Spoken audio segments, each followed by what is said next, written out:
마가복음 오늘 설교 본문에는 두 단락 이야기가 있어요. 하나는 예수께서 고향을 방문한 이야기입니다. 고향에 있는 사람들은 정서적으로 좀 안정이 되죠. 저는 서울이라서 고향이 없는 거나 마찬가지입니다.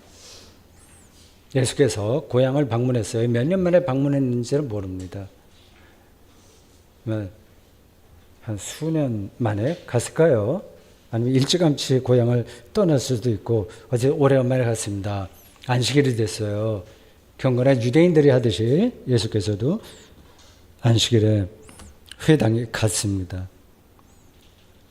회당 예배에 참석한 거죠. 마치 어떤 목사가 고향을 떠나서 쭉 다니다가 고향 교회에 예배에 참석한 거하고 비슷합니다.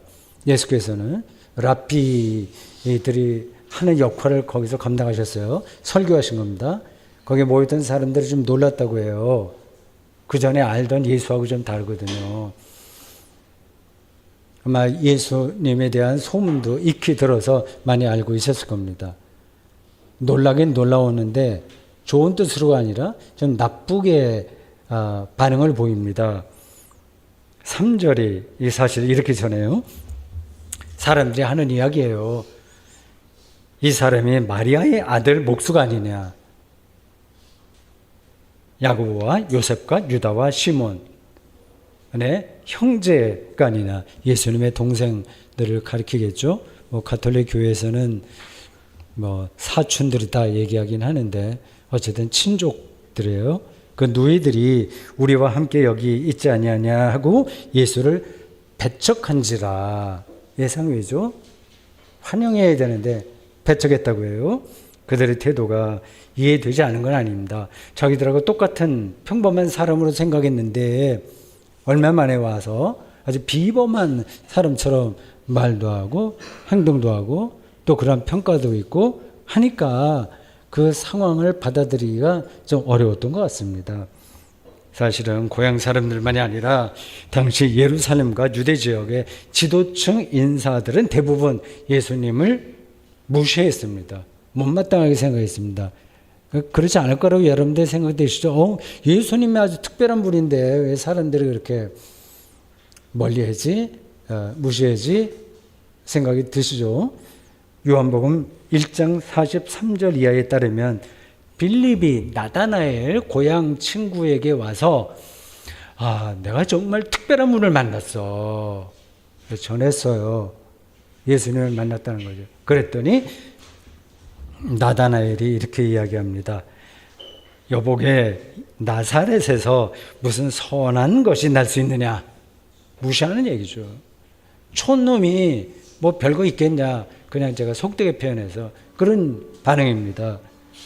그 당시 예수님에 대한 평가가 어땠는지를 이 발언에서 알 수 있는 거예요. 두 번째 단락은 예수님께서 12제자를 부르고 그들을 2명씩 짝을 지어서 세상 마을로 보내는 겁니다. 파송 이야기예요.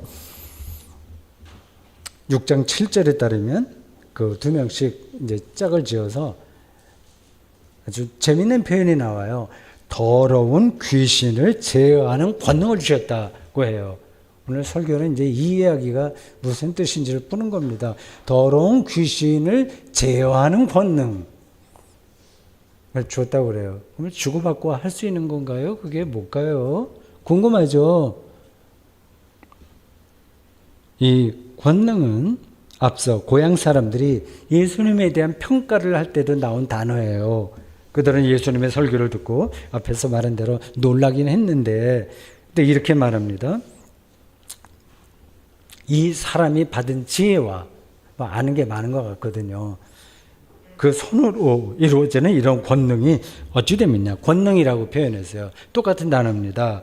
그리스어 듀나미스의 번역인데 영어로는 보통 미래클이라고 합니다. 기적이라고 번역해요. 예수님을 통해서 기적이라고 불릴 만한 놀라운 일들이 많이 일어났다는 얘기입니다. 도대체 이런 일들이 어떻게 예수에게서 일어나지? 이상하다는 겁니다. 사람들은 그러한 기적, 미래클, 디나미스 이런 것에 호기심을 느끼게 마련이에요. 좀 특별하니까요.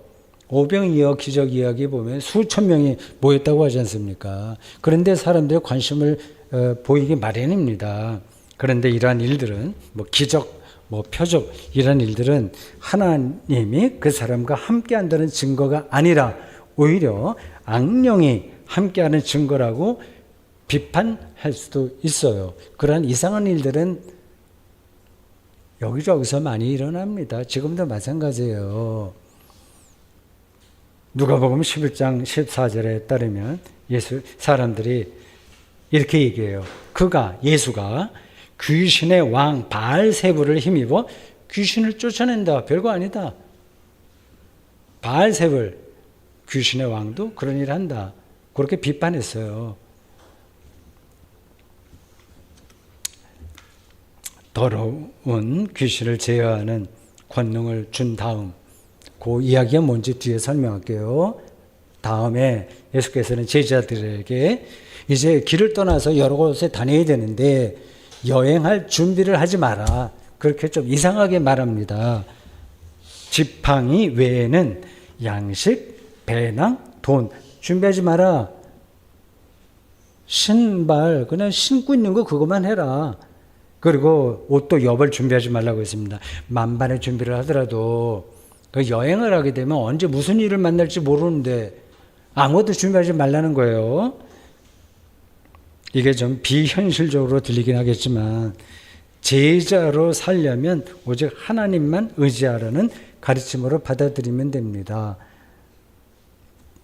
요 많은 준비를 하지 않고 아주 심플하게 삶을 받아들이는 자세가 제자들에게 필요하다는 거예요. 주기도회도 보면 여러 가지 구하라고 하지 않아요. 사람 자기를 위해서는 일용할 양식만 구하라고 얘기합니다. 다른 거 안 해요. 일용할 양식. 그건 최소한도 우리에게 필요하니까요. 어떻게 보면 더 이상 있는 거는 군더더기일 수 있어요. 좀 비현실적으로 들리긴 하죠. 이러한 예수님의 말씀은 현대 사회와 어긋나 보입니다. 우리가 죽을 둥 살 둥 세심하게 준비하지 않으면 이 사회에서 도태될지 모른다는 불안감이 현대인들의 정신을 사로잡고 있지 않습니까? 평생 우리는 그 준비를 하잖아요. 이 말씀이 비현실적으로 들릴지 모르지만 방향성만은 옳습니다. 이 순간, 예배드리는 순간도 좋아요. 밥을 할 때라도 좋아요. 그 순간, 오늘 바로 여기서 생명 충만하게 사는 삶을, 그렇게 사는 삶이 우리 인생에서 최선이기 때문입니다. 여기서 충실한 거, 지금 여기서. 여기에 집중하는 거, 이게 최선이잖아요. 연봉 2억 원을 받는 사람도 현재 여기에 집중하지 못할 수 있어요. 연봉 2천만 원만 갖고도 이 현실 여기에서 집중하면서 충만하게 살 수 있습니다. 그건 여러분들이 다 동의하실 거예요. 이제 제자들은 길을 떠나야 됩니다. 자기들끼리만 우리만 좋다 친하게 지나자가 아니라 파송받은 사람들이니까 일을 해야 됩니다. 둘씩 짝을 지어서 여러 마을로 흩어져서 어떤 일을 했는지를 12절과 13절에 다음과 같이 아주 간략하게 얘기하네요. 제자들이 나가서 회개하라 전파하고 많은 귀신을 쫓아내며, 귀신 얘기 다시 나오죠. 그거 제가 설명한다고 그랬어요. 많은 병자에게 기름을 발라 고치더라. 여기서 세 가지 일이 나오죠. 회개하라는 선포, 귀신 축줄, 그리고 병자 고침입니다. 이걸 더 정확하게 분리하면 회개 선포가 하나의 묶음이고 귀신 축줄과 병자 고침이 다른 하나의 묶음입니다. 회개 선포는 일종의 설교예요. 예수께서도 늘 회개하라 천국이 가까웠다 말씀하셨으니까 제자 공동체의 가장 중요한 사명도, 제자 공동체는 교회를 가리켜요. 바로 이 회개 선포라는 건 당연합니다. 근데 제자들은 여기서 우리들을 포함하는 얘기예요. 회개하라는 말만 하지 않고 그 말에 걸맞는 능력을 사람들에게 보여주었습니다.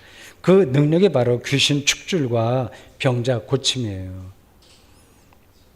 귀신 축줄은 병든 정신을 고치는 일이고 병자 고침은 병든 육체를 고치는 일입니다. 정신과 육체는 구분되긴 하지만 분리되지 않기에 귀신 축출이나 병자 치료는 같은 일이에요. 의사들이 환자의 병을 고치는 것은 귀신 축출이나 마찬가지입니다. 당시 사람들은 인간의 모든 불행에 귀신이 작용한다고 생각했어요. 그래서 귀신만 축출할 수 있다면 육체의 병도 고칠 수 있다고 생각한 겁니다. 앞에서 설명한 대로 예수께서 제자들을 파송하실 때 바로 그 능력을 주신 거예요. 더러운 귀신을 제어하는 권능이에요. 이게 뭘까 궁금하죠? 7절에 나온 귀신이라는 단어와 13절에 나오는 귀신이라는 단어가 우리말로는 똑같지만 그리스어로는 달라요. 이렇게 다릅니다. 7절에는 푸뉴마로 나와요. 보통 스피릿, 영어로 얘기하죠. 스피릿. 그 스피릿에 아카타르토스라고 하는 형용사, unclean, 깨끗하지 못한 이 형용사가 붙었습니다. 13절에는 다이몬, 영어로 데몬, evil spirit, 이런 뜻인데, 그렇게 나오고 있습니다. 7절에 말하는 깨끗하지 못한 영이나 13절에 말하는 악령 모두 하나님께서 창조한 세계와 생명을 파괴하는 영적인 존재를 가리킵니다. 보이진 않죠. 근데 리얼한 거예요. 파괴하는 힘입니다. 제자들이 해야 될 일은 바로 이 생명을 파괴하는 세력을 제어하는 것. 바로 축기라고. 제자 공동체인 교회의 그 출발이 바로 거기에 있다고. 그리고 그 축기가 가능하다고 본문은 말합니다. 21세기 첨단 문명 한가운데 사는 현대인들은 이런 말씀을 실감하기 어려울 겁니다. 귀신은 무슨 귀신. 그건 옛날 사람들이 뭘 모르고 그런 얘기 하는 거지. 그래 생각합니다. 그건 미숙한 세계관이야 생각합니다. 옛날 사람들은 지구를 중심으로 태양과 별이 돈다고 생각했고요. 화산 폭발과 지진과 해일 등을 신의 현현이라고 생각했습니다. 물론 미숙한 세계관이 있어요. 그러나 성경을 기록한 사람들은 우리보다 삶의 본질을 더 정확하게 뚫어보았습니다. 우리가 결코 나은 게 없어요. 나은 게 없을 정도가 아니라 훨씬 우리는 수준이 떨어집니다. 그 이유는 왜 이제 2000년 전 사람들이 더 정확하게 볼 수 있고 지금 우리가 잘못 볼 수 있느냐 하는 그 이유는 2000년 전이나 지금이나 인간으로서의 실존이 변하지 않았기 때문입니다. 거기서 거기에요. 우리는 매일 먹어야 되고 배설해야 돼요. 2000년 전도 똑같았잖아요. 그래 병 들고 늙어서 죽어요. 2000년 전이나 지금이나 똑같지 않습니까? 그리고 또 사랑하기도 하고 미워하기도 합니다. 옛날에는 지금이 마찬가지예요. 21세기라고 해서 미워하지 않나요? 분노하지 않나요? 다 똑같잖아요. 이기적인 사람도 있고 이타적인 사람도 있습니다. 옛날에 비해서 지금 경제적으로 잘 살고 과학으로 아는 게 많다고 하더라도 여전히 잔인합니다. 대량 살상은 더 많이 벌어져요. 비유적으로 이렇게 생각해 보십시오. 요즘 세계 테니스 대회 중에서 역사적 전통이 가장 오래된 그리고 아마 상금이 제일 많을 우승을 하게 되면 40억 원인가 몇십억 원을 받게 되는 윈블던 테니스 대회가 진행 중에 있습니다. 2주간에 걸쳐서요. 어떤 전문가의 설명에 따르면 그 대회에 우승 후보 1순위는 이탈리아 선수 야닉 시너고, 우승 후보 2위는 스페인 선수 알카라스고, 3위는 독일 지베르프라고 합니다. 네, 일주일 후면 이제 결정이 나요. 제가 속해 있는 영천 테니스 동호회원들의 테니스 실력은 아무리 좋아도 그 세계 그 우승에 가까이 간 사람들하고 비교 자체가 안 됩니다. 조금 더 잘하고 아예 의미가 없을 정도인 거예요. 하나님의 창조한 세계는 여러분들이 느끼는지 모르겠으나 무한하게 깊고 아득하기에 인간 관계도 마찬가지고 지금 우리가 아는 것으로 다 안다고 말할 수가 없습니다. 20억 년 후에도 인류가 생존해 있다면 우리와 그들이 다를 게 하나도 없어요. 따라서 성경의 가르침을 이 더러운 귀신을 제어하는 권능이라고 하는 이러한 표현들을 자연과학을 기준으로 우습게 여기는 사람은 세상이 뭔지를 잘 모르는 겁니다. 성경이 더러운 귀신이나 악령이라고 짚은 세력을 오늘 우리도 똑같이 경험합니다. 악령 출몰을 지금도 경험합니다. 여러분들 경험하실 거예요. 귀신은 생명을 파괴하는 세력이라고 말씀드렸어요. 그 생명을 파괴하는 게 무엇인지를 보면 돼요.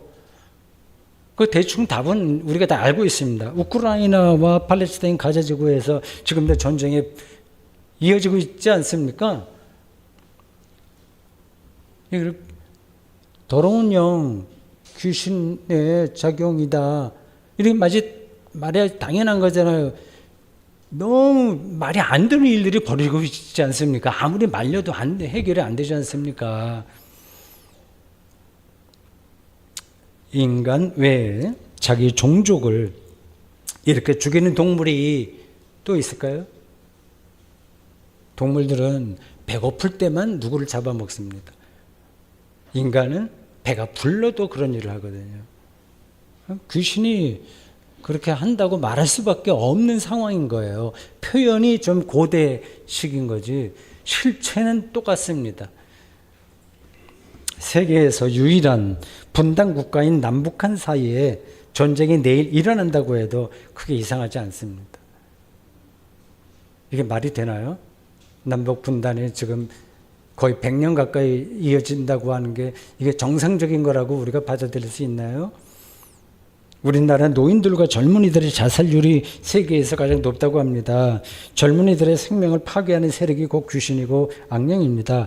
의대 신입생 증원 문제로 몇 달 동안 나라가 시끄럽고 해결의 실마리가 보이지 않는데요. 이 문제 역시 돈 문제 아닌가요? 돈이 목적이 됐고 사람은 수단이 되어버린 거예요. 우리가 다 아는 이야기입니다. 물론 돈은 필요하죠. 근데 지금처럼 돈이 완전히 그 이외의 것을 압도하는 시대는 처음이에요.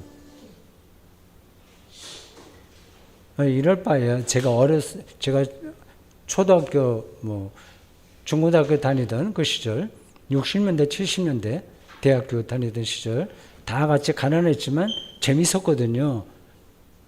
그 시대가 더 나은 거 아닐까요?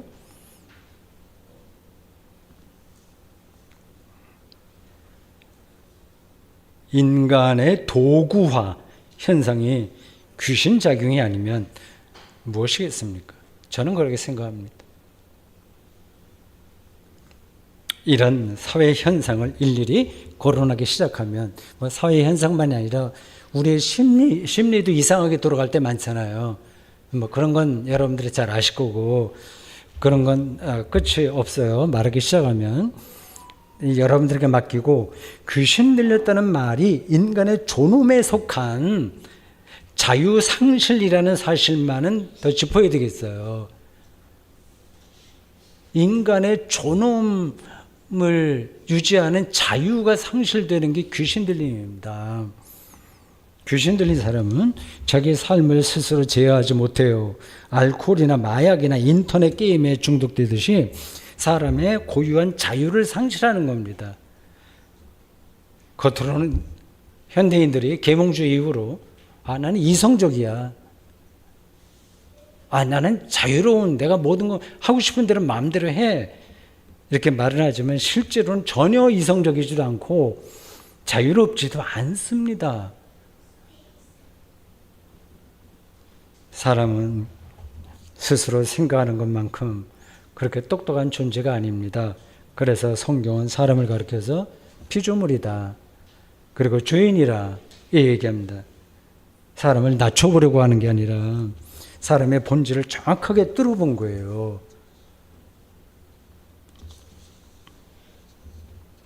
저도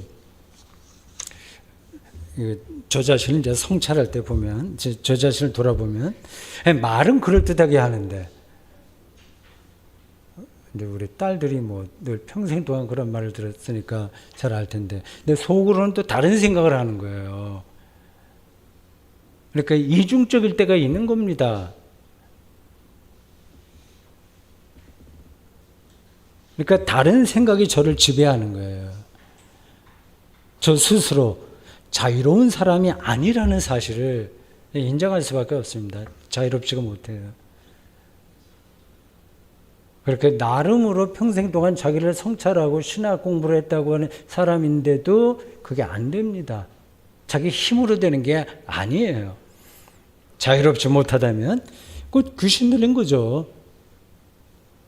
저를 비롯한 21세기 현대인 모두 정도의 차이가 있을 뿐이지 근본에서는 귀신 들린 사람들입니다.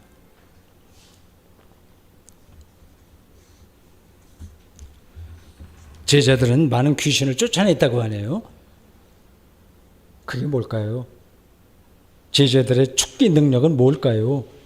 실제로 그들에게 그런 능력이 있었을까요? 앞에서 귀신을, 그러니까 생명을 파괴하는 세력이라고 말씀드렸으니까 제자들의 축기 능력을 영화 엑소시스트, 신학대학 다닐 때 유행했던 영화 엑소시스트에 나오는 신부의 구마 능력, 뭐 이렇게 푸닥거리 하듯이 하는 뭐 그런 능력으로 여길 분은 없을 거예요. 제자들이 생명을 파괴하는 악한 세력을 제압했다면 세상을 뭔가 새롭게 만들 만한 능력이 있었어야만 됩니다. 그런데 그들에게는 그런 능력 없었어요. 그들은, 제자들과 초기 그리스도인들은 세계 역사에서 주류가 아니라 철저하게 비주류였습니다. 소수파 중에 소수파였어요. 유대교도 그리스도인들을 무시했고 로마 제국도 그리스도인들을 조롱했습니다. 당시 그리스도인들은 세상에서 어떤 것을 좌우할 수 있는 그러한 힘 있는 사람들이 아니라 잘 나가는 사람이 전혀 아니었어요. 바울은 고린도전서 1장 26절에서 이렇게 말합니다. 형제들아, 너희를 부르심을 보라. 육체를 따라 지혜로운 자가 많지 아니하며 능한 자가 많지 아니하며 문별 좋은 자가 많지 아니하도다. 사실적인 표현이에요. 예, 괜찮습니다. 교회에 나오는 사람들이 다 똑똑하고 학력이 있고 뭐 부자고 꼭 그럴 필요가 없는 거예요. 초기 그리스도의 시작이 아주, 그러니까 중산층 이하에 있는 사람들이었습니다. 노예도 있었고 여자들이 있었고 뭐 떠돌이들, 이런 사람들이 많이 있었습니다. 문물 좋은 사람 없었어요.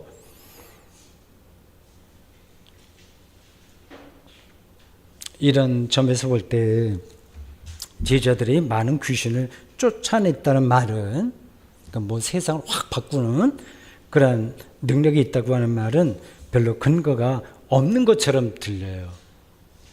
그럼 뭘 근거로 해서 지금 이 본문이 제자들에게 축기 능력이 있다고 말하는 걸까요? 그게 뭐예요? 그들의 능력이 뭡니까? 저는 제자들의 축기의 능력을 믿음이라고 생각합니다. 예수 그리스도를 향한 믿음이 바로 생명을 파괴하는 악한 세력에서 벗어나는 유일한 길이라고 말입니다. 고향 사람들 이야기에서 마지막 문장은 이렇습니다. 그들이 믿지 않으면 이상히 여기셨더라. 믿음이 없는 게 문제인 거예요. 신뢰가 없는 거예요.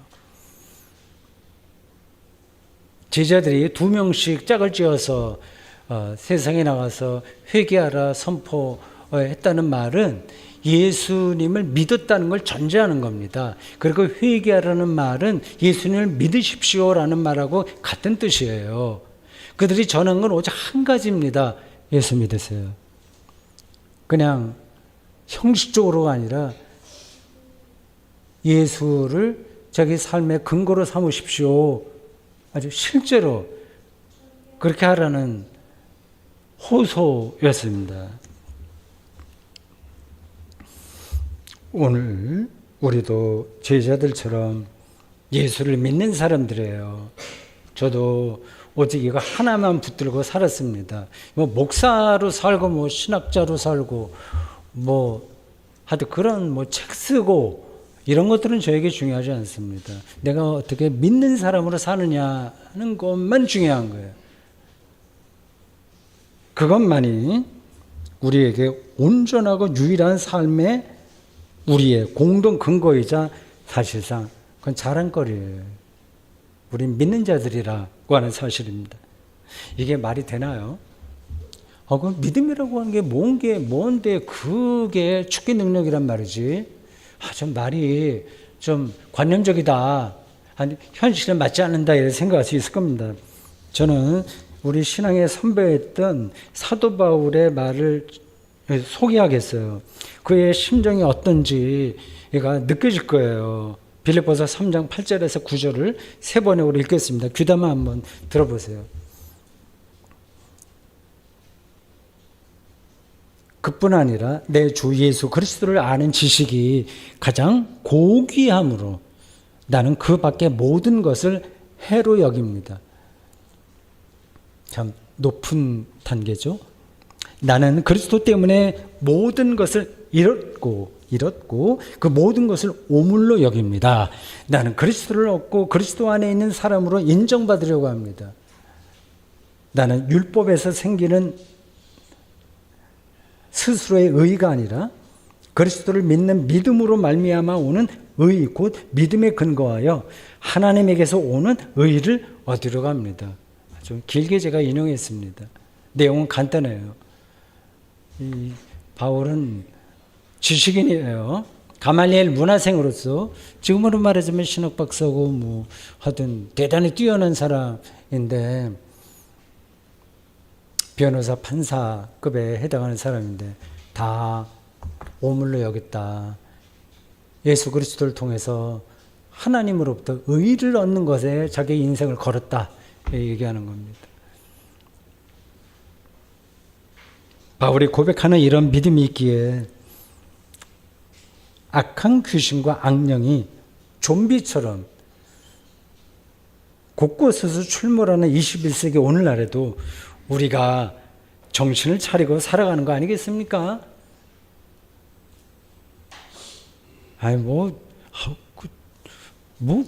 좀 이상하다 이렇게 생각할 수도 있어요. 교회 밖에 있는 사람들은 이런 말이 와닿지 않을 것 같습니다. 좀 세상에서 인기도 끌고 좀 남부럽게 이렇게 살고 좀 잘 나가고 그 사는 게 중요하지. 믿음 그게 정말 그렇게 중요한가? 이렇게 생각할 겁니다. 물론 사람들에게 인정받는 일도 중요하긴 합니다. 저는 겨우 여러분들이 편안하고 다른 사람들이 볼 때 존경받을 만하고 좀 넉넉하게 남부럽 정도로 인생을 성취하면서 살았으면 합니다. 그건 전제하고요. 그런데 여러분, 그런 일과 인생살이에 헤쳐나가는 그런 일과 하나님에게 인정받는 일은 완전히 다르다는 사실만은 알고 있어야 됩니다. 비유적으로 운전기사가 딸린 벤츠를 타고 가면서 온갖 잡동사니 같은 생각으로 머리가 가득한 사람이 있고요. 자전거를 타고 가면서도 존재의 기쁨 자체로 마음이 가벼운 사람이 있어요. 질적으로 다른 겁니다. 물론 이 두 가지 다 누리는 사람이 되겠다고 생각하는 사람이 있겠지만 천만에 그 두 가지가 뜻대로 되지 않습니다. 하나님께서 의롭다고 하나님으로부터 의롭다고 인정받는다는 말은 그 이외의 모든 세력으로부터 자유로워진다는 뜻이기 때문에 그렇습니다.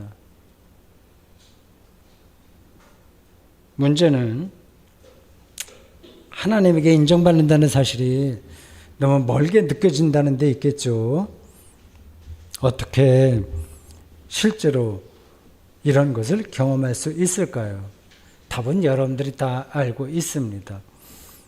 제 생각에 음악의 세계로 들어가려면 음악의 본질에 가까이 가야 하듯이 하나님으로부터 옳다는 인정을 받아서 인간 고유의 자유를 얻는 유일한 길은 예수 그리스도에게 가까이 가는 겁니다. 복잡하지 않아요. 근데 그게 또 쉽지가 않아요. 온갖 것에 마음이 분산되어 있는데 어떻게 예수에게 가까이 가겠습니까?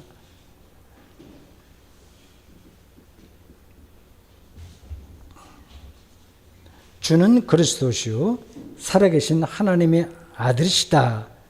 마태복음 16장 16절의 베드로의 고백이나 진리를 알지니 진리가 너희를 자유롭게 하리라. 요한복음 8장 32절 말씀은 예수 그리스도를 통해서 하나님의 구원을 경험했다는 뜻입니다. 그렇습니다. 이런 경험이 있는 사람들에게는 인간의 자유를 파괴하는 더러운 영을 제어할 권능이, 즉 제 정신 차리고 살아갈 수 있는 축기 능력이 선물로 주어집니다. 아멘.